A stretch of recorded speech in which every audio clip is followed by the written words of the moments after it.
Assalamualaikum warahmatullahi wabarakatuh. Halo anak-anak kelas 6B, apa kabar? Alhamdulillah, luar biasa. Allahu Akbar. Berjumpa lagi dengan Bu Irma. Kali ini kita akan mempelajari tentang tema 5, wirausaha, subtema 2, usaha di sekitarku. Tapi sebelum kita memulai kegiatan hari ini, kita berdoa dulu ya, supaya diberi kemudahan dan kelancaran dalam menerima materi dan dalam mengerjakan aktivitas pembelajaran jarak jauh kita hari ini.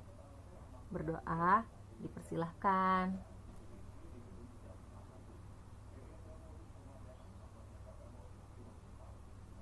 Berdoa selesai.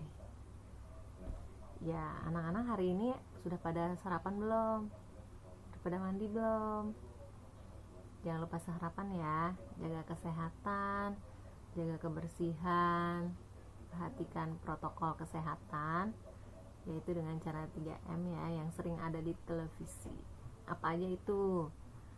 Memakai masker saat keluar rumah, mencuci tangan menggunakan air yang mengalir dan sabun, dan menjaga jarak supaya tidak berkerumunan. Nah, pembelajaran tema 5 kita kali ini memasuki tema 5, subtema 2, usaha di sekitarku. Pada tema 5 yang subtema 1 kemarin, yaitu kerja keras berbuah kesuksesan, kita sudah mempelajari beberapa hal. Pada muatan IPS kita sudah mempelajari tentang kerjasama antara negara-negara Asia Tenggara yang tergabung dalam ASEAN. Ternyata kita tidak bisa hidup sendiri ya sebagai negara yang merdeka.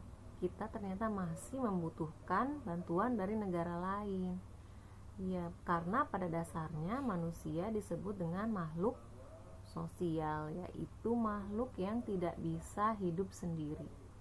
Misalnya, negara kita itu sebagai penghasil sumber daya alam, bahan tambang. Tapi karena kita tidak mempunyai teknologi untuk mengolahnya, makanya kita mengekspor atau menjual.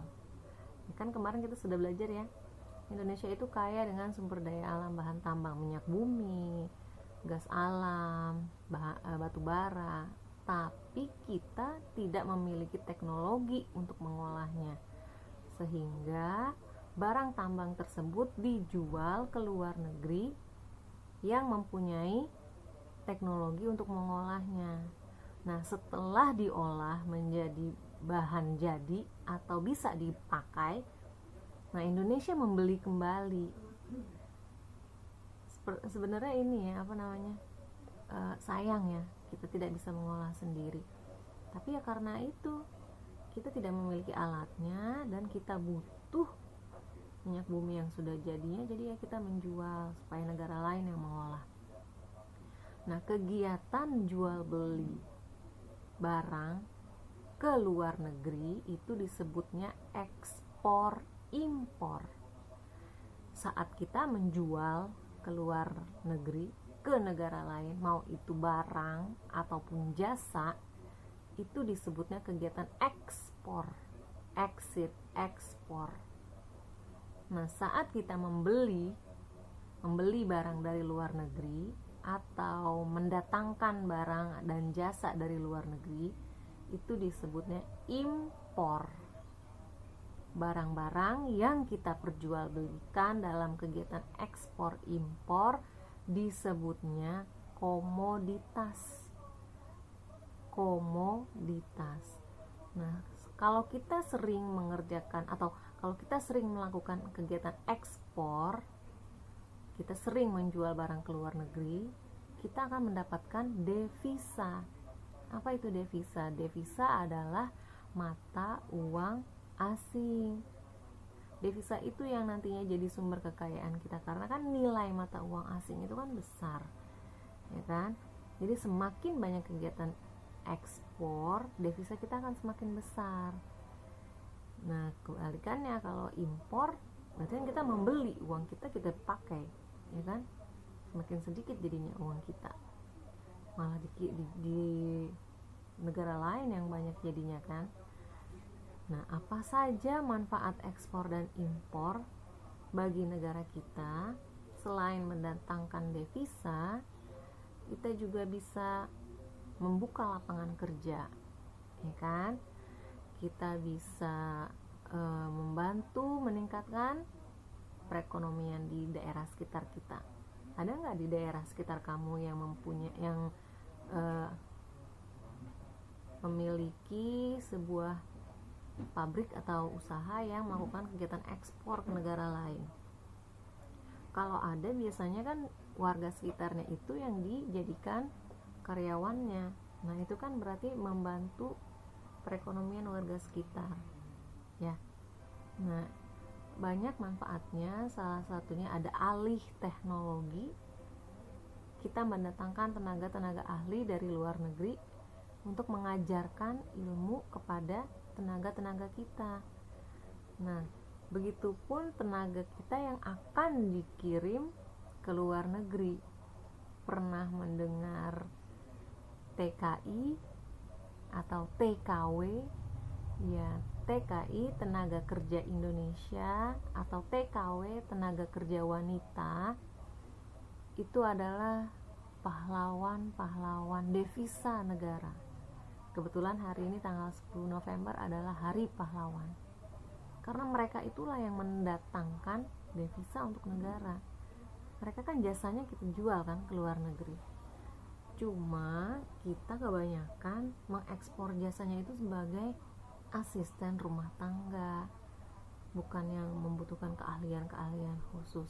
Ada perawat, ada guru, ada dokter, tapi mayoritas tenaga kerja yang kita kirim itu adalah sebagai asisten rumah tangga. Sedangkan kalau dari luar negeri kita mendatangkan tenaga ahli. Itu yang disayangkan. Semoga saat kalian nanti menjadi tenaga-tenaga produktif, kita bisa mengirim tenaga-tenaga ahli dari Indonesia. Jadi bukan hanya sekedar asisten-asisten yang kita kirim, tapi justru yang ahli, ya. Makanya semangat terus belajarnya anak-anak, jangan mau kalah sama bangsa lain, ya. Usahakan pas kalian nanti mencapai usia produktif, kita tidak lagi mengimpor tenaga ahli, kita tidak lagi mengekspor bahan-bahan mentahnya. Usahakan negara kita sendiri yang mengolahnya, dan usahakan tenaga ahli kita yang dikirim ke luar negeri, ya. Semangat belajar ya, jangan kendor. Ya, beberapa barang-barang komoditas yang diekspor dan diimpor oleh Indonesia terdapat pada buku pegangan kita, buku pena, di tema 5 subtema 2. Kalian bisa membacanya di sana. Ada barang yang kita ekspor berupa bahan sandang atau pakaian, misalnya batik, kain, benang wol, ya. Ada lagi yang berupa bahan papan atau untuk tempat tinggal, misalnya apa itu ya kemarin, kayu lapis, kayu potongan. Lalu ada lagi bahan tambang yang kita ekspor, minyak bumi, batu bara, gas alam, dan masih banyak lagi. Bisa dilihat di buku penanya ya, tema 5 subtema 2. Jadi sebelum ibu akhiri, kita ingat lagi apa itu ekspor. Ekspor adalah kegiatan menjual atau mengirimkan barang maupun jasa ke luar negeri, ke luar negeri. Sedangkan impor adalah kegiatan membeli atau mendatangkan barang dan jasa dari luar negeri, ya. Demikian saja penjelasan dari ibu. Semoga anak-anak bisa memahaminya dengan mudah, ya. Untuk lebih jelasnya lagi bisa dibaca-baca di buku pegangan kita di buku pena. Selamat belajar, selamat melakukan aktivitasnya. Terima kasih yang sudah menyimak. Wassalamualaikum warahmatullahi wabarakatuh.